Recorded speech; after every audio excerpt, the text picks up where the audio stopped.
All right, ladies and gentlemen, UFC 304 Ballin' and Rollin' breakdown from Manchester, England, with my boy Hebs here.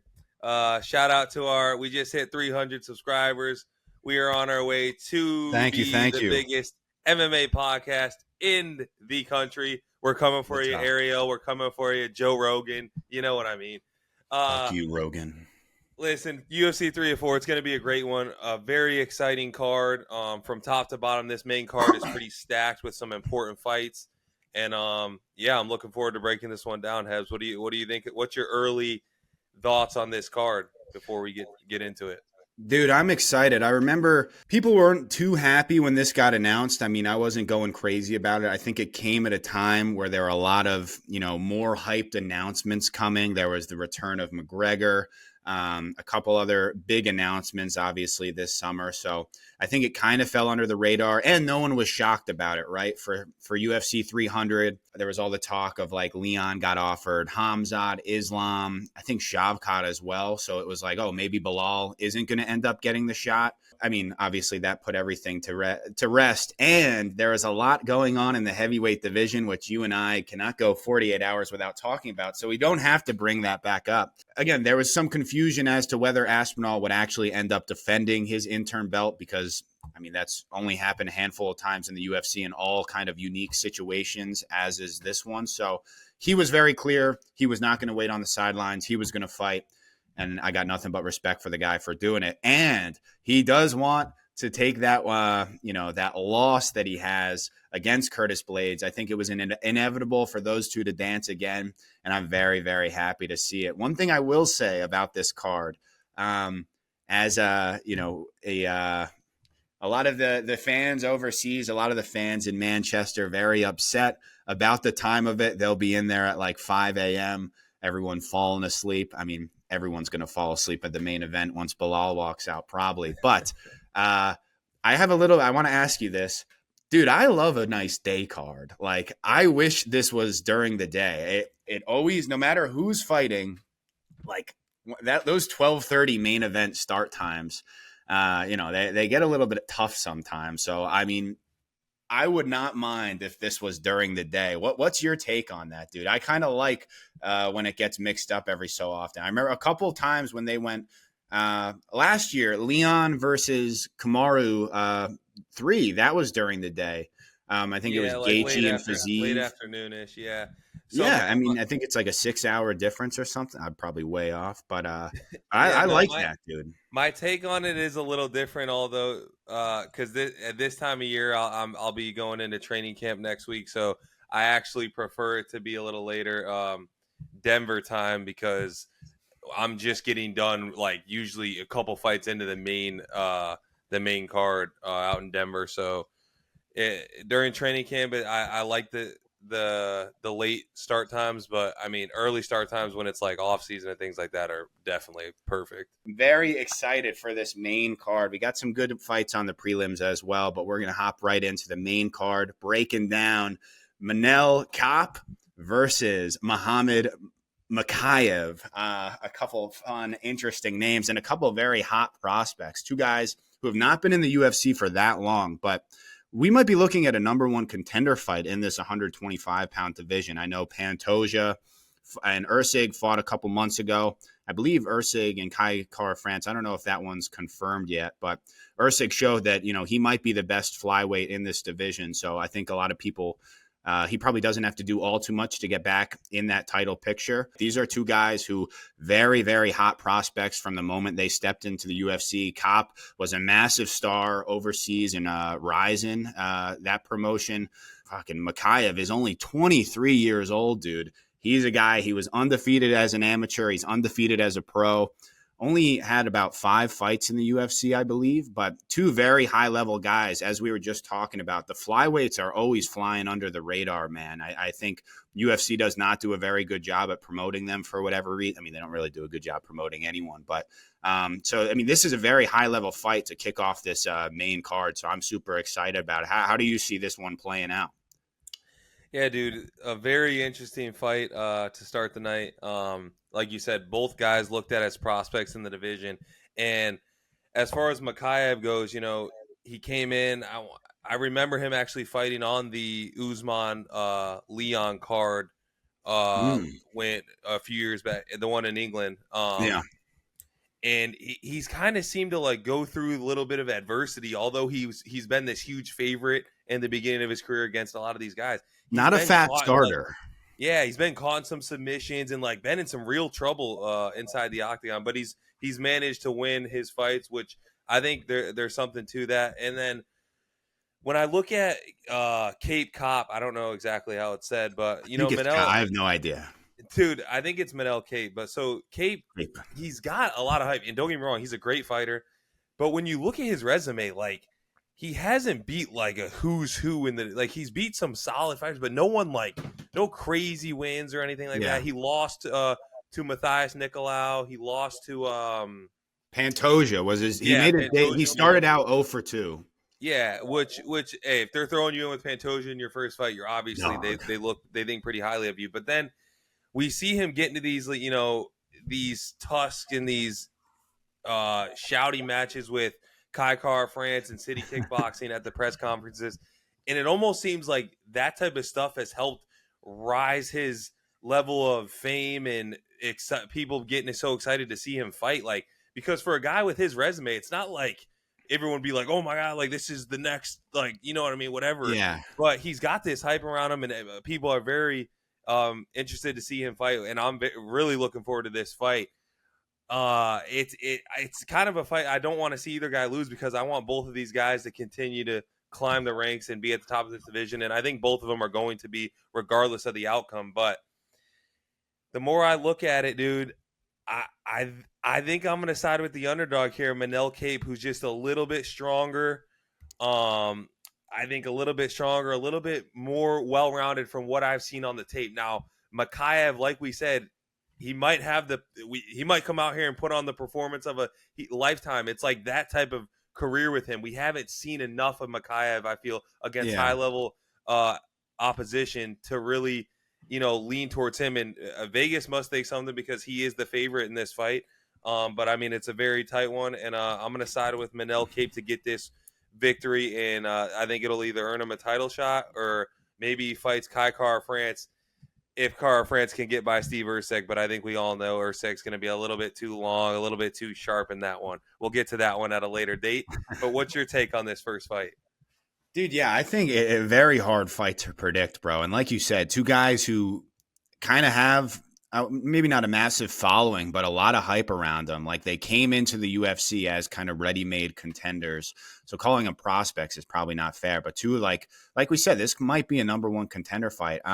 Kape, as you mentioned, I think he's most known for his going at Israel Adesanya. I never really like the whole when like a fighter, like, what, dude, what are you going to fight Izzy? And he was very clear after. He's like, dude, I don't care who you are, bro. Like, I'm undefeated in the streets. Like, I watched an interview with Bisping the other day where he's like, I'm undefeated in the streets. Don't care how tall, whatever. Like, bro's 5'5", $125. Like, I mean, Israel would pick him apart from range and kick his leg off. Obviously, no finishes there, unfortunately. But and then he got on the mic and he had a little bit of a hot mic situation. I don't know if you remember a selective word choice after that fight. But a guy who's had a ton of fights canceled, dude. The Kai Car France got canceled. I believe, was it Alex Perez that got canceled like once or twice? So he hasn't even fought that much. So, and as we said, he started off his career 0-2. Mokaev, not the most exciting fighter, a Dagestani. So, like, all these Dagestanis, you don't really have, as long as you're from there, like, I think people are going to think you're a dominant grappler. But he has showed that he is a very elite grappler. I could see this fight maybe not being as exciting as we hope, but I'm back and forth, man. I think Mokaev is going to get it done, but I'm really hoping for an exciting fight. Like I said, people thought, like, again, a year ago, I think people were saying Kape was like the next big thing in this division. People were saying this about both of these guys, and Mokaev continues to win. A lot of people weren't happy when these two guys got passed up for the title shot, or I think Kape might have been booked at the time, but everyone was pointing to Mokaev, like, why is Erceg, a guy ranked behind him, a guy who has less UFC fights, why is he getting the shot over him? I think we saw with Erceg's performance, nobody ended up being mad about that. But yeah, I'm going to go with Mokaev. I see Mokaev decision. I see a lot of, clinching up against the fence. I see a lot of laying and praying. I know Mokaev, he does have a decent offensive attack. I know he has nice kicks, but I'll go with Mokaev. But again, I think this is going to be a very close competitive fight. And speaking of close competitive fights, let's move right along. Arnold Allen making his return to the UFC octagon versus Giga Chikadze, a guy who never fights anymore. Speaking of two guys who came into the UFC with a lot of, well, maybe Arnold Allen not entering the UFC, but I think he started off his career like 10-0, 8-0, something like that in the UFC before running into Max Holloway, as every featherweight contender has, other than Giga, who ran into Calvin Kattar, the pride of Boston, Mass. Talk about an absolute beatdown. One of my favorite beatdowns in the UFC. Giga had a lot of hype, was a massive favorite.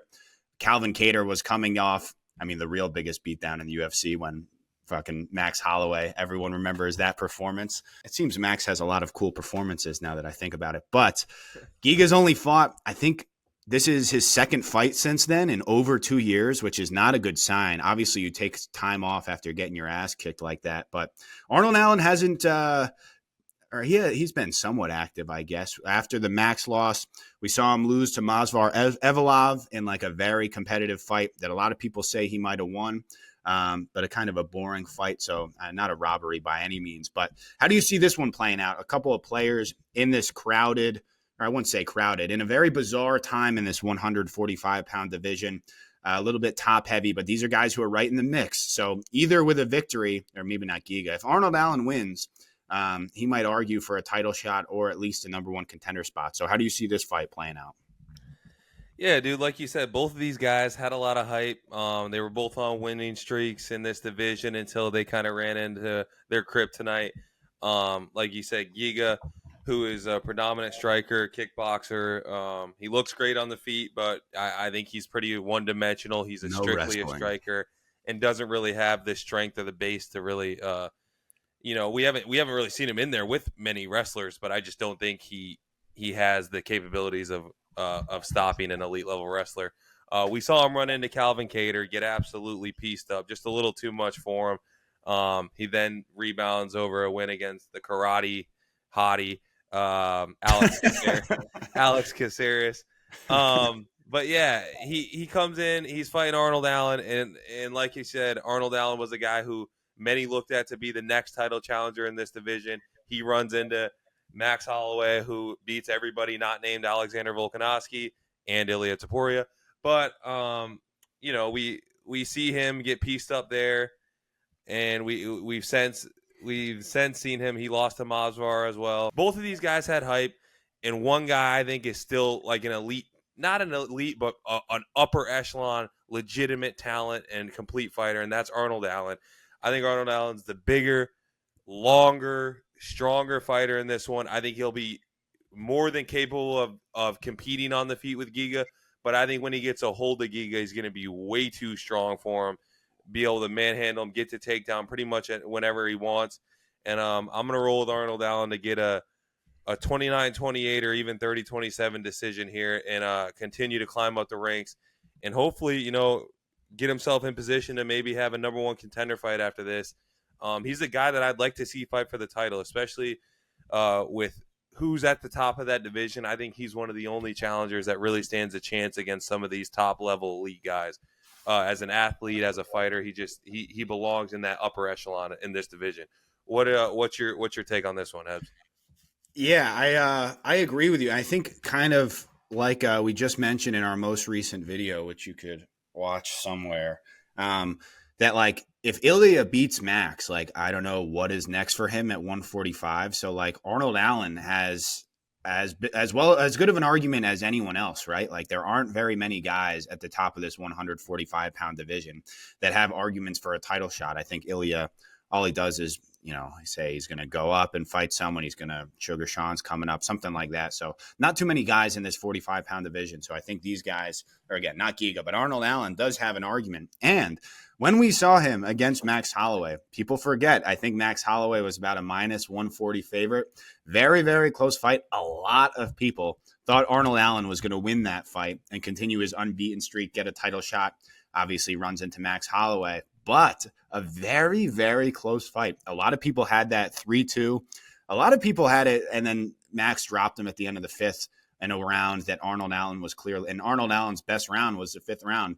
How many guys have done that to Max Holloway? The king of cardio, the guy who has an unlimited gas tank, 2 lungs. Like, that's hard to fucking still have the juice in the fifth round to take it to Max Holloway. So this guy's a stud. And at that time, Max was coming off 3 losses to Volk. Maybe he wasn't the same anymore.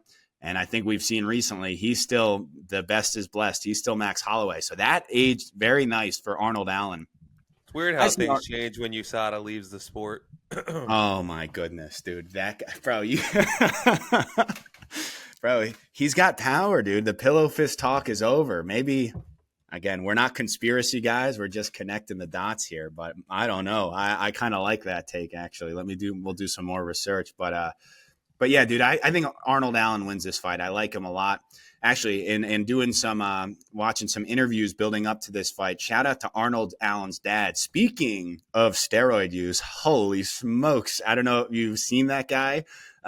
He is like the biggest guy ever, ultimate juice head. So nothing but love and respect, nothing wrong with steroids. Very pro cut from that. But yeah, so his dad is jacked. I hope he gets on that same meal plan and lifting plan as his pops, because then he'll definitely win. But I got Arnold Allen rolling here. Again, we just haven't seen enough from Giga these last couple years. This was a guy who everyone thought was on a one-way path to the title. We see it all the time with these prospects, man. You're undefeated. You're already calling for the champ. You're looking past everyone. You get your face kicked in. And, I mean, whether it's in a good way or a bad way, I think momentum affects you in the UFC and martial arts like no other sport. Like, when you're rolling, and when you're not, it kind of is hard to get out of that hole. And I think we're seeing that with Giga. Just hasn't been active. I don't know. I haven't seen enough of him in these last couple of years, especially from that Cater performance. So I got Arnold Allen rolling. I don't know if he has that much knockout power, so I agree it could be a decision, but I'm going with Arnold Allen. Unfortunately, I think we're on the same page on both of these fights, but maybe this is where we differ. A fight that people have wanted for a long time. Paddy, the baddie, Pimblett, has become this, he's the UFC cash cow since the day he stepped in. I always hate that talk, but if you just start saying it, it seems people will believe it, because he's been the guy that every, guy ranked outside of the top 10 in that lightweight division has been calling out since the moment he stepped in the UFC. Have some respect for yourself. I hate when people do that. Like, you're calling out a guy ranked behind you. So everyone's been wanting him to get in there, with someone, an actual player in this 155-pound division. Enter King Bobby Green. Did I see recently he changed his name to King, maybe? Is he just King Green now? I could be making that up. Don't believe everything you read on the internet. But a guy who's been... That is true. That is true, right? Yeah. King Green. All right. Well, shout out King Green, a veteran in this sport, a guy who's been in the 155-pound division for a while. He's got great hands. This is Paddy Pimblett's biggest test, and he does it on home turf. An underdog in this fight, which I was a little bit surprised about. But I'm excited for this one. Like I said, this is definitely Paddy's biggest test. Guy made a lot of enemies a couple years ago with a very close, or I don't even know if we can call it that, with a clear robbery against Jared Gordon. That's kind of the fight you point to when you're talking UFC robberies. I don't really know who I see winning this fight. I kind of want to say Paddy Pimblett. One thing I will say, Bobby Green obviously has great hands, but we've seen his takedown defense hold up. Like, I can't think of many fights where he's been taken and controlled on the ground other than Islam on like a couple weeks' notice. And Islam Mokaev is pretty good at doing that to people if we haven't noticed. So, I mean, I think the guy has good takedown defense, and this is a fight that stays on the feet. Paddy Pimblett gets cracked in every fight against guys who I don't know who they are. So he gets cracked in literally every fight. I think he got caught with a left hook like maybe 6 or 7 different times against Jared Gordon. So, and in every fight before that, he's got a chin, but like, I don't know. I don't really know who I think is going to win this fight. Bobby's getting a little old. Bobby doesn't have the best takedown, the best striking defense either. He gets clipped sometimes too. So we could be in for a fun one. I think Paddy might shoot for legs, but I'm not sure he's going to have too much success.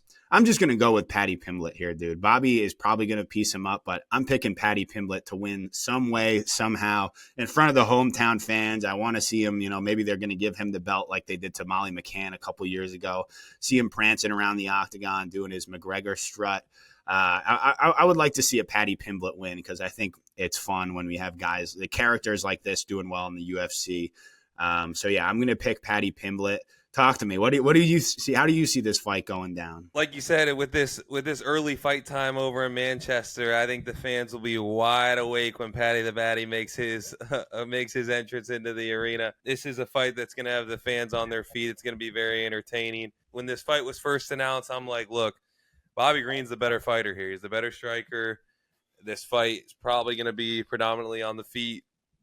But when the fight was also announced, I think I texted you and I said, if Paddy just survives to the final bell, no matter what, I think he gets the decision in 30-27 in a crowd like this. And look, I think we see a lot of times the UFC kind of pairs these rising stars. Not that I don't think Paddy's anything near a rising star when it comes to talent-wise, but he, as far as the European crowd, the Manchester fans, all that, this is a great market for the UFC. And I don't know, dude. I think if he makes it to the final bell, unless he's dominated, I almost think he gets the decision.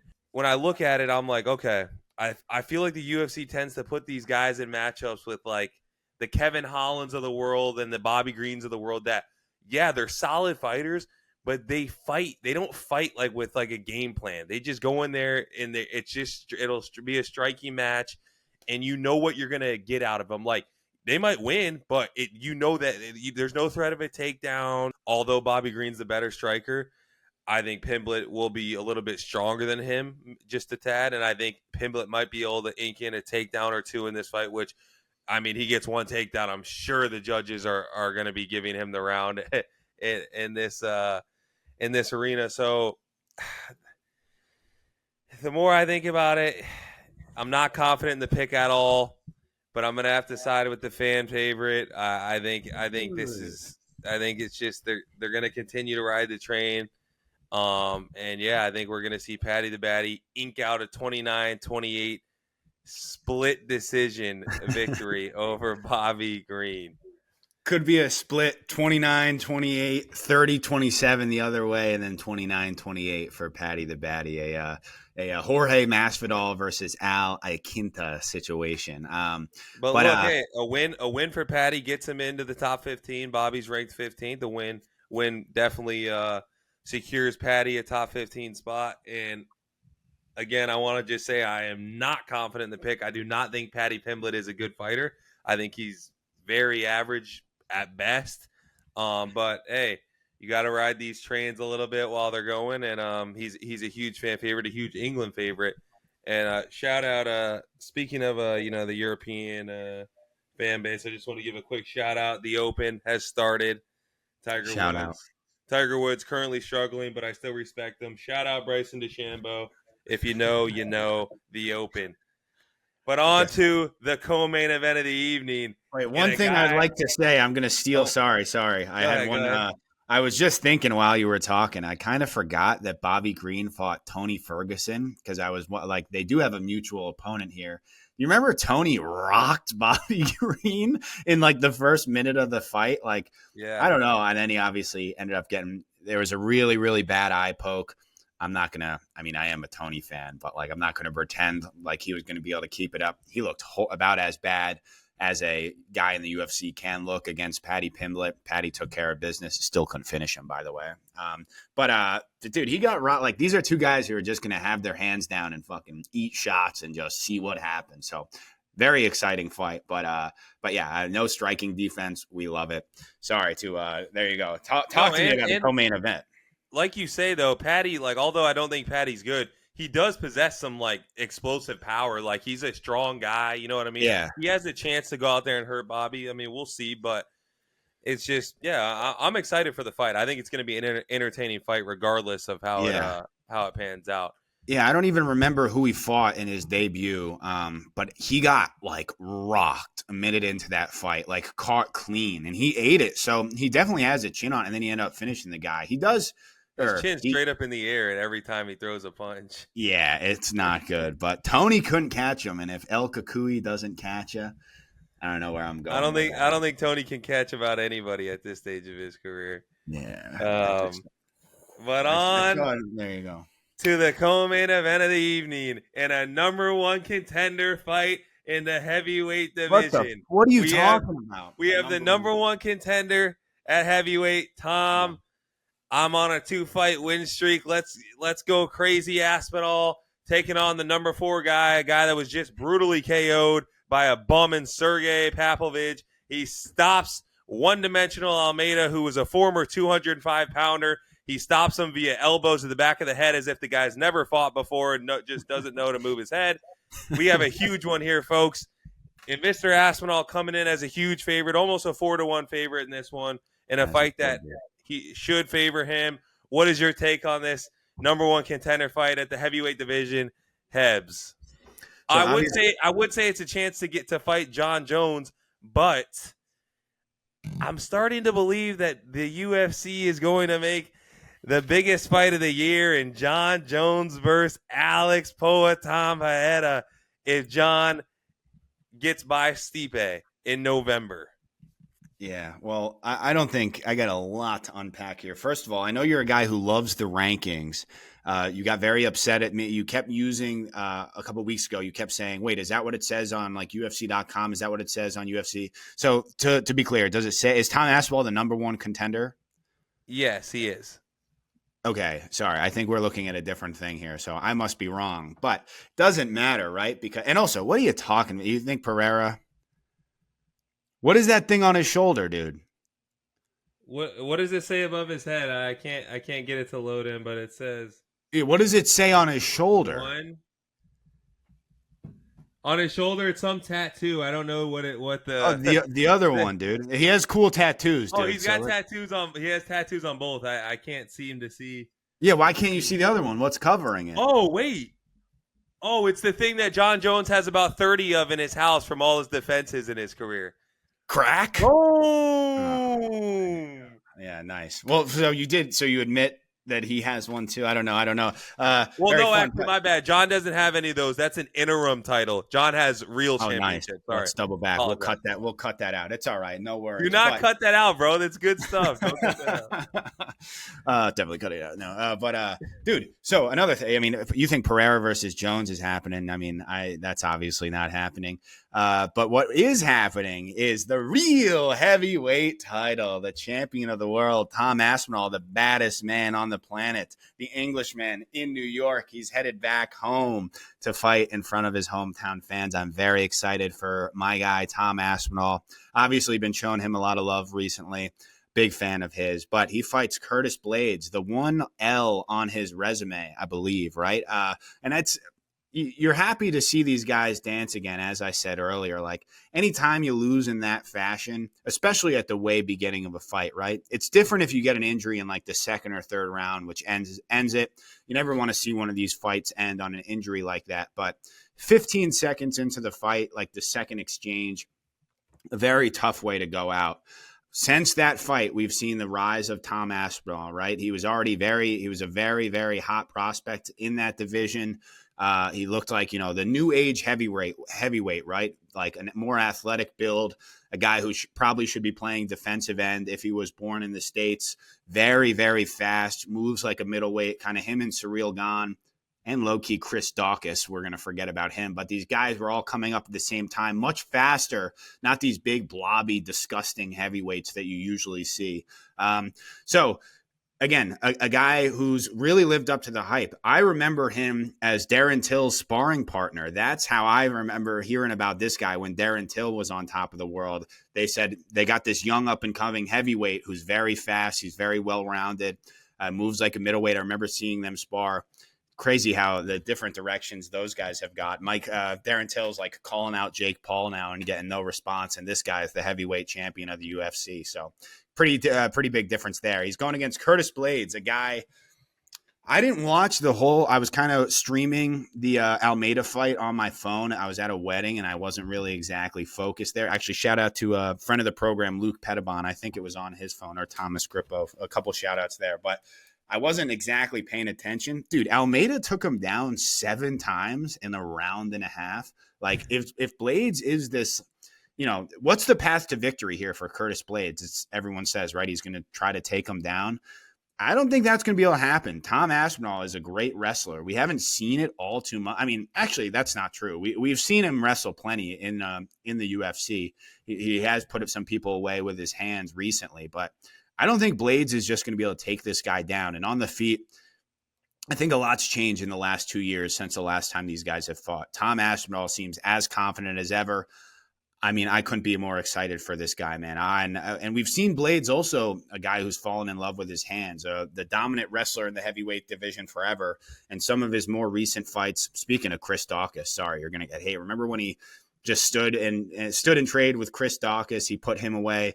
He's had some other fights where he's kind of not been so eager to shoot the takedown. Same thing against Sergey Pavlovich last year, and then he ended up getting clipped. But yeah, so I don't really know what Blaydes has for him, but shout out to Tom Aspinall for the 8th time today, dude. The guy did not have to take this fight. He has the interim belt. The interim belt is supposed to, again, you paying attention here? Because I got something this is a lesson to you. I can turn the camera off, but the interim championship, the interim belt, what that is, it's a Wonka ticket. It's the number one. You have the next shot at the title. It means there's something odd, usually an injury going on in the real title. So like you are next in line. You don't have to fight. You don't have to defend the interim belt, obviously. And unless you're Tony Ferguson and you trip over a wire, you're next. And that interim belt is not going anywhere. Tom Aspinall says, actually, I'm the baddest man in the world, so I'll fight anyone, anytime, any place. So, and I want to fight back home in front of my home fans. So he puts the interim belt on the line for absolutely no reason against a guy who beat him. So talk about a badass move.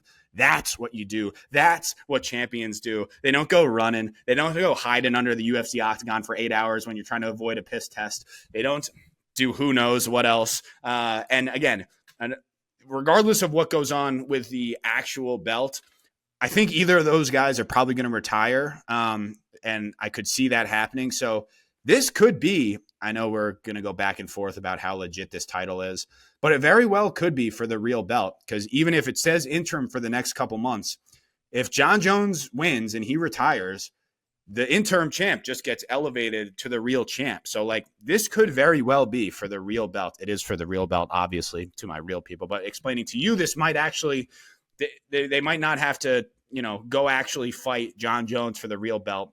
So I got Tom Aspinall, man. I'm very excited for this guy. I think he's going to come out. He's going to look sharp. And I think he's going to put him away in the first round like he does with everyone. The quickest fight time in the history of the sport. He's going to crack him. He's going to knock him down. He's going to get on the mic after.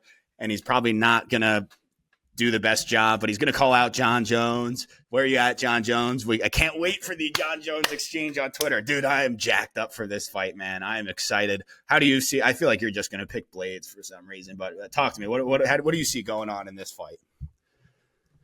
Yeah, I mean, no, this is definitely an exciting. Anytime you get high level heavyweights in the octagon, it's always fun to watch. But let's just get into this infamous run that Mr. Aspinall is on. He comes in, he beats Jake Collier, a former lightweight turned heavyweight who's gained 300 pounds in the last 5 years. Knocks out another guy, Badeau, who I've never heard of. Pretty sure he's at who knows where, maybe Subway. It's my plumber. Yeah. Maybe Subway. Then he goes on to fight an elite level striker in Andrei Arlovsky, a guy that's just been a former champ, staple of the division. Former champ. Actually, if you remember that fight, he's actually getting pieced up a little bit. So then he shoots for the legs like Khabib, sniffs the crotch, gets the victory. Then he takes on Sergey Spivak, a guy that Cyril Gane just mopped the floor with, and he wins there. Okay, then he fights Mr. Volkov. And he knocked him out in like 8 seconds. Then he fights Mr. Alexander Volkov, a guy who just beat the indestructible Sergey Pavlovich, the guy that was going to dethrone John Jones just like Johnny Walker was. And he takes down Volkov because he's a little scared to stand on the feet with him. He takes him down. He gets the victory. Props to the guy. What a tear he's on. Then he fights Curtis Blaydes. A leg kick gets checked. The knee goes out. And there's his loss. His third loss of his career, by the way. He's lost twice outside of the promotion. We're not going to get into that. Listen, then he fights in his return fight a huge, devastating striker in Marcin Tybura. Don't know how many times that guy's lost. Pretty sure Greg Hardy might have beat him. And then he goes on, he fights Sergey Pavlovich in an interim title fight, and he beats the guy that we just watched and have clearly seen as a very one-dimensional boxer. No kicks whatsoever, just a boxer, okay? Listen, this is all I'm going to say. I think this is listen, despite all the shit that I do talk and I mess with you, I will say that I do think Tom Aspinall is a great fighter. I think he's an elite heavyweight. I think he's he's probably the second or third best heavyweight in the world, in my opinion. Who else would be second? Who's up for that? Cyril Gain. Yes. All right. Don't he's like starring in Despicable Me right now, dude. Not he's an actor. Take. All right, but he had the chance to fight. He got offered this fight, and he's not fighting. My thing with Aspinall is it's not that I don't think he's a great fighter. It's that I think people like you and in the media are juicing him up to like unbelievable measures for what? The guy has 3 losses. He's lost in the sport. I don't care if it was a fluke. It doesn't matter. He has 3 losses. The guy's beat 2 people, maybe 1 person that's fucking relevant in the sport. Like, I'm just saying, let's slow it down on saying this guy's the greatest heavyweight talent of all time. Like, bro, what are we? Like, it's disrespectful to the people who have done it before him. Stipe Miocic's resume is night and day. Stipe has 5 losses. Stipe, yeah, and his resume is way better than Tom Aspinall, who has 3. Okay, I don't understand. We'll talk again. We'll have this conversation. I'm putting a pin in it on July 18th, 2034. We're going to discuss and see. It just needs to relax, is all I'm saying. I think this is a very favorable matchup for him. I think Tom Aspinall dominates this fight. He's a 4-1 favorite, as he should be. I think he dominates the fight, keeps it on the feet, picks Blaydes apart, gets him out of there inside of 2 rounds. What wouldn't be a favorable matchup for Aspinall? There's not much more to say. What'd you say? You're saying this is a favorable matchup? Like, Curtis Blaydes is the worst matchup for pretty much every heavyweight.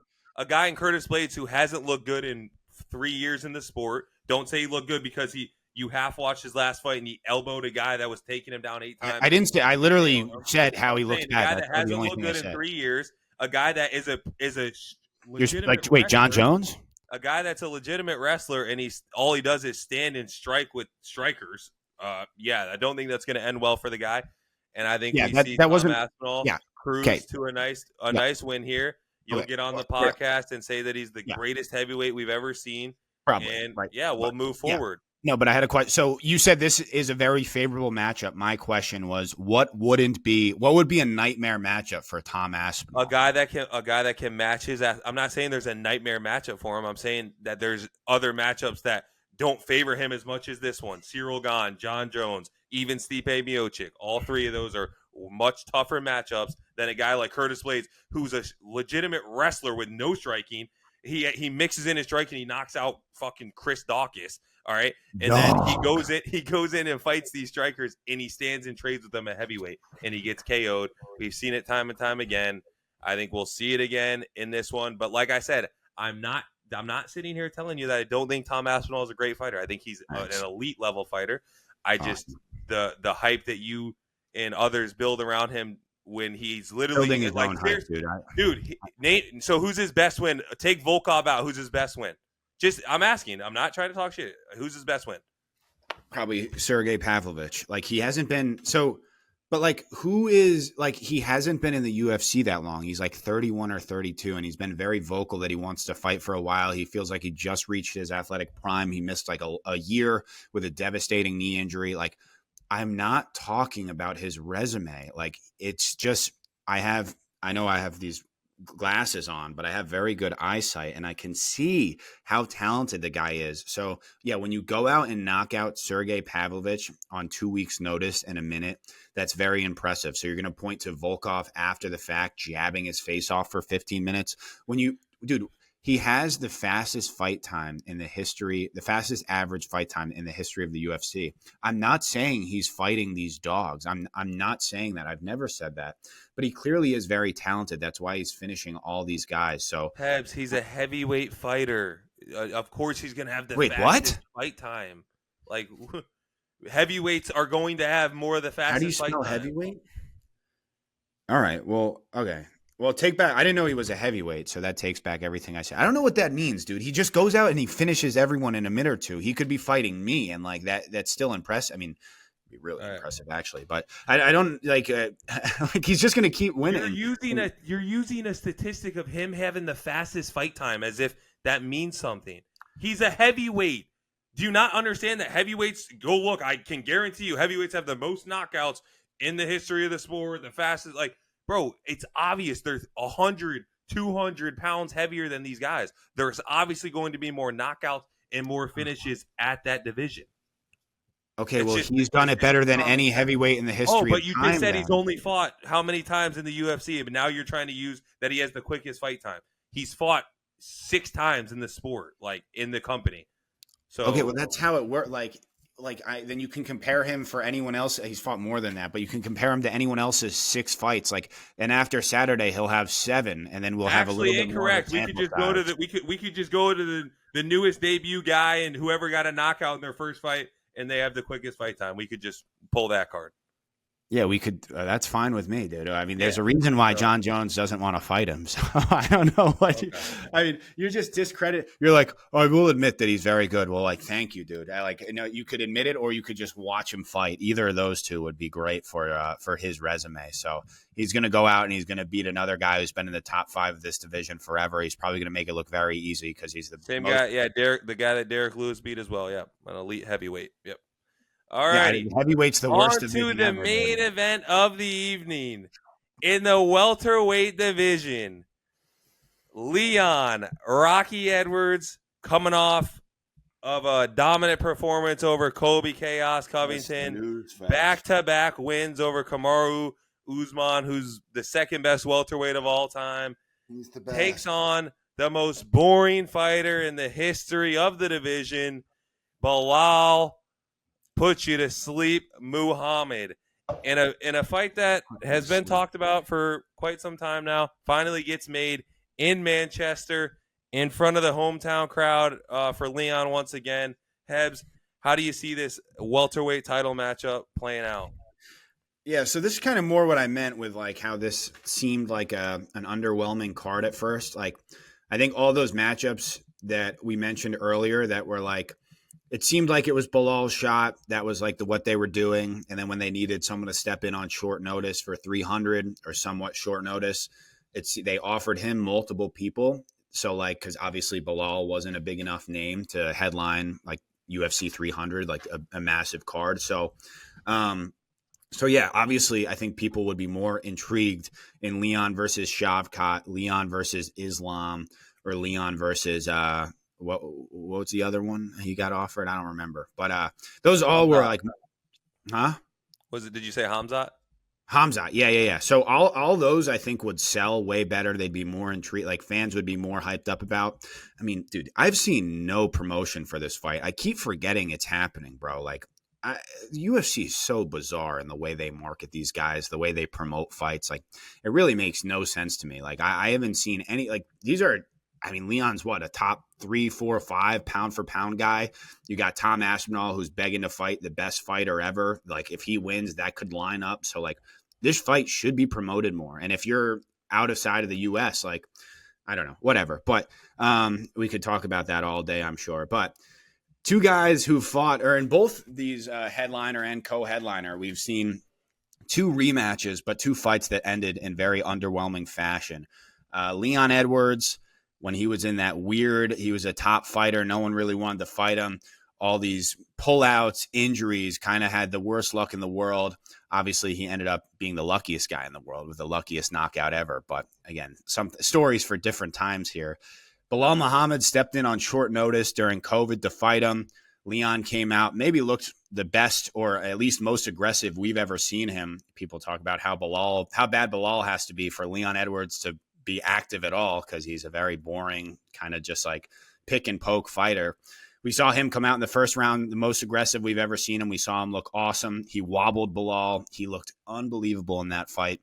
A couple eye pokes later, a couple Belal tears later, fight gets called off. we don't see a winner. Obviously, that's the most underwhelming way that a UFC fight can end. So, Belal, since then, they both have not lost. We've seen Leon Edwards win the belt in spectacular fashion. We saw him defend again against Kamaru in kind of dominant fashion. And then we saw him dominate Colby Covington. So for the last 5 years, this welterweight division was dominated by Kamaru Usman and Colby Covington. And then Leon Edwards just handles them both pretty easily. So he's clearly on top of the world right now. But Belal Muhammad has not lost in a very long time. Obviously, he didn't win against Leon, but I think it's like 10 or 11 in a row unbeaten. So like not counting the Leon fight, but he does not really do it in spectacular fashion, right? He's like as boring as it gets, lay and pray. He does have an underrated body kick. I will say that his kicks are his best weapon on the feet. He's really got no power in his hands. The guy knocked out Sean Brady, which is still one of the oddest things ever. But ever since this guy's been in the top 5 and been fighting like top contenders for a while, and like, you know, they've done everything to not give him a title shot. Then when he fought, there's always kind of seems to be somewhat of an asterisk, right? And then he fights Gilbert Burns. Gilbert had just fought a month before in Miami versus Jorge. He had fought a couple months before. I think it was his 3rd fight in like 3 or 4 months, and he just got injured in the first round. And you still couldn't finish an injured Gilbert Burns, dude. So that fight was not very impressive. And that was his last fight, right? That was last year in like May or April, something like that. So he hasn't fought since. He's just been waiting on the sideline for the title shot. They obviously gave it to Colby.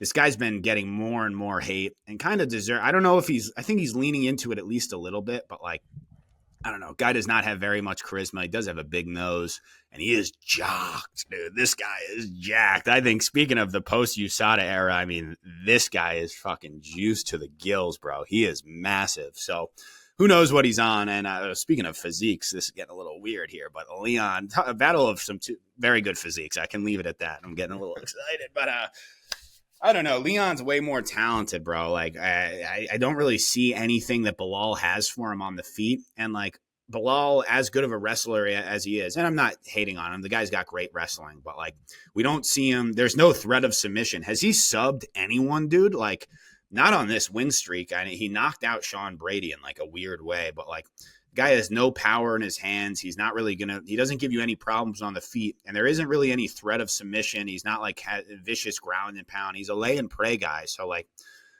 what he has for Leon, I don't know. We've seen Leon with some of the best takedown defense in the sport. We saw him go head to head with 2 guys who were considered like two of the best wrestlers in MMA, and Kamaru and Colby, and neither of them had anything for him on the ground. So, and he was taking both of them down. So impressive, man. I mean, Leon, again, is a kind of a boring guy. He doesn't finish people, but he is very high level. So I don't know. I've been back and forth in this fight. I'm a little bit surprised by the line, to be honest with you, but it's very hard to pick against Leon, right? I got to go with Leon Edwards in his home state or home country. Like, it's hard. You can't pick against Leon Edwards, right? Like, I don't know how the fight's going to go down. I think it's probably minus about $1 million to go to decision. Neither of these guys are going to finish, but I hope Leon comes out and he is aggressive. Like, he needs to put this reputation to rest where like everyone's just making fun of him for being a point fighter. Come out in front of your hometown fans and fucking go for the finish, right? I think like that's the only.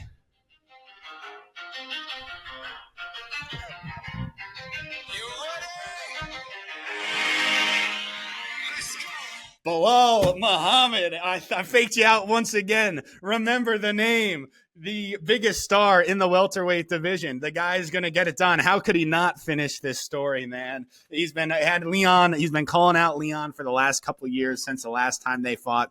I think Leon is a bum, and I think Belal Muhammad is he's not going to win by knockout. So I'm going to go Leon, I keep messing up the names. I got Belal Muhammad, remember the name, by decision. I think it'll be a close fight, but I just have a weird feeling about this fight. And everything we've seen, all these guys become champion in the most unpredictable ways. Sean Strickland, Sugar Sean O'Malley.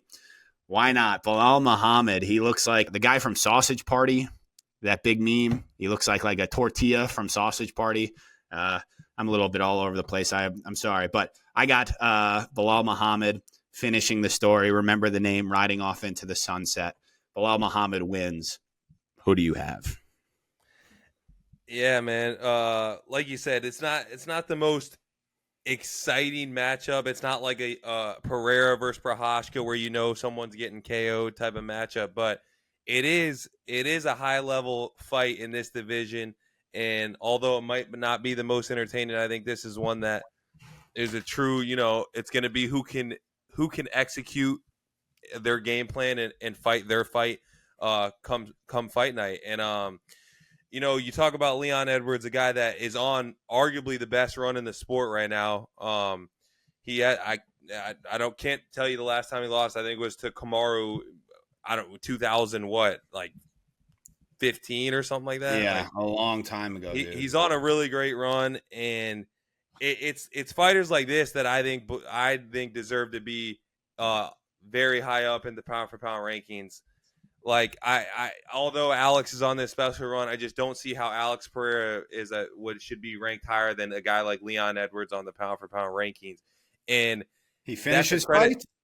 That's a credit to Leon, because like people talk about, Leon's not the most entertaining fighter and he's a point fighter and this and that, but dude, he's fighting like the best grapplers in his division on this run. And we talk, like, again, going back to what we talked about when it's like a one-dimensional fight where you could be so aggressive on your front foot and with your strikes because there's no threat of a takedown coming back. Like, bro, this guy's been fighting Kobe Covington, Kamaru Usman's, like he's fighting who's who grapplers in this sport, and they're guys that you just go out and press Kamaru Usman or Kobe, they're just going to take you down and win that fight all day, every day. And he's still managing to put together nice striking combinations and win these fights on points against grapplers, even getting into grappling exchanges with these high-level grapplers, showing that he can go 5 hard rounds with grappling, striking, everything, scrambles. And, dude, like, the more I look at the fight, like you said, I do have a feeling that Belal could definitely grind this one out and get a win here. But I just look at it like, dude, we're in England. Let's call a spade a spade. Dana doesn't want Belal holding this belt. The UFC doesn't want Belal as champion. They want the hometown. Dude, Belal doesn't sell anything. At least Leon, you got a shot at selling something in Manchester, and you got the European fan base. Belal doesn't sell nothing. I don't know if he could sell out my high school basketball arena. All right, let's call it spade a spade. But big arena. But I'm gonna lean with the champion. I'm gonna lean with the guy who has a little bit more experience and go with Leon to get this one done via decision. And I could almost see it being like a Belal. Belal throwing his high right kick that he throws, his little 1-2s, putting Leon up against the fence. A very, very boring fight. I could see it being that, and I could just see Leon landing a couple exchanges each round, maybe mixing in, defending a few takedowns. Crowd's going to be going crazy when he does. And I just have a feeling we might be looking at, it could end up being a little small robbery in this one, that we see Leon hold the title and Belal kind of get screwed over in this one. But I'm rooting for Leon. Nothing against Belal. I don't want the guy as champion. Although I think Hamzat could handle Belal, but don't see Hamzat making 170. He said he's not returning unless he's fighting for the title. Will we ever see it? I do not know. I'm sure we will. But yeah, dude, I'm going to go with the champion, a guy that I think is a true top 3 pound for pound fighter right now in the sport. I'm going to go Leon Rocky Edwards to get this one done via decision. Fair enough. Well, everyone, thanks. Our 300 subscribers. We love you all. We need you to go into the comments and we'll first obviously like, comment, subscribe. But then after you do those 3 things, we need you to comment again. Comment your 5 predictions for the main card. Nobody did it last time. I freaking hate all you guys. But actually a couple did. Shout out to them. My beautiful baby girl and Jake Simpson. 2 heroes. But other than that, not so much. So let's get some action in the comment section. Show us what you got. Who has the best predictions? Maybe we have something special coming your way if that is the case. But thank you for tuning in. UFC Brawling and brawling.